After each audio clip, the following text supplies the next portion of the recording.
sure you're all aware that in the diaspora outside Israel, we have 2 days for every Yom Tov. And the reason for that is because originally there was a doubt. When the court, the Jewish Supreme Court, the Sanhedrin, would declare that it was a new month, and you would know that the festival would be 2 weeks from now, or in this case 7 days from now. So how would the people outside Israel find out?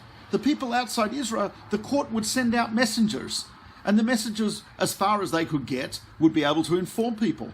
Now, the rabbis made a decree that since the messengers could not get beyond a certain distance in time to inform people about when the festival was, because it depended upon the Sanhedrin's calculations and the testimony regarding the new moon, consequently, there was a doubt.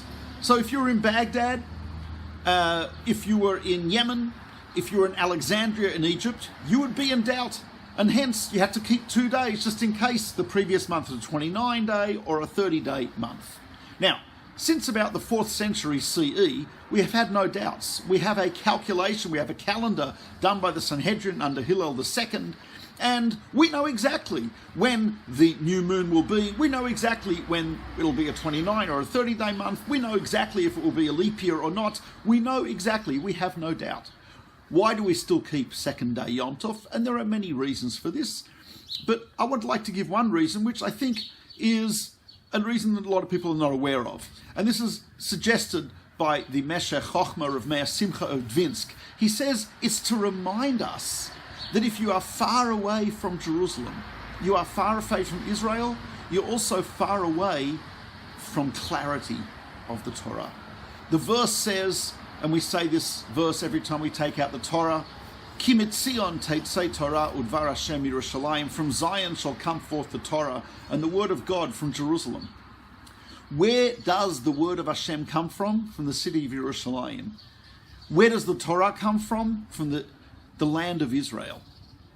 And that is so true, and still true, that the place where there's the greatest clarity, the place where there's the greatest progress, the greatest intensity, the greatest understanding of Torah is the land of Israel. Zahav haaretz tov, the gold of that land was good, as it says in Bereshis. The gold of that land was good, as the Medrash says. The gold refers to the Torah of the land of Israel. The Talmud tells us, Avir de'eretz Yisrael machkim, the air of Israel makes you wiser. And in order for us not to forget, a person might forget if they're living in a place where there's an extensive Jewish network of infrastructure, of Jewish life, etc. There's lots of Jews, there's synagogues, etc., etc., there's schools. A person may think, yeah, what do I need Israel for? A person might think, I'm okay here, I don't have any doubts. I know exactly when Yom Tov is. I know as much as they do in Yerushalayim as they do in Jerusalem.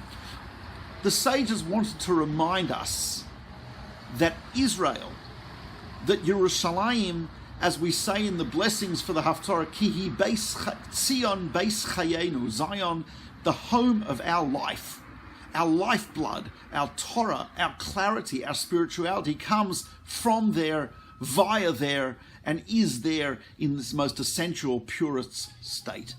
And consequently, while Jews have been very comfortable, and we've had a lot of Jewish infrastructure and Jewish life, whether it was in Al-Andalus in Spain, whether it was in London, whether it's in Borough Park, Williamsburg, Passaic, whether it's in Yeovil, whether it's in wherever it happens to be, East St Kilda in Melbourne, etc., every Jew in any of these places is aware, very, very clearly aware, because the fact that we keep second day Yom Tov makes us aware that we're not in Israel, we're not in Yerushalayim, we are not in the Holy Land, and hence we treat it as though we're in doubt, even though we have no doubt astronomically, chronologically. But we don't have that same clarity that we should have if we would be in Israel. We look forward to a time once again when we will have a Sanhedrin in Yerushalayim, a Jewish Supreme Court in Israel, deciding on the months creating the festivals and making them, giving them their appointed times. Mekadesh Yisrael, God sanctifies the Jews, and Hazmanim, and the time are sanctified by the Jews. We look forward to that time, and we'll have the redemption speedily in our days. In the meantime, have a wonderful Yom Tov. We're not talking about Nassau this week because Shabbat is second day Shavuos, Shabbos is second day Shavuos. We do not read our regular parsha, but we read the Yom Tov laning. We'll talk about Nassau next week. In the meantime, Mordechai Becher with the Gateway's Parsha vlog. Have a wonderful Yom Tov and a wonderful Shabbos. Thank you for watching.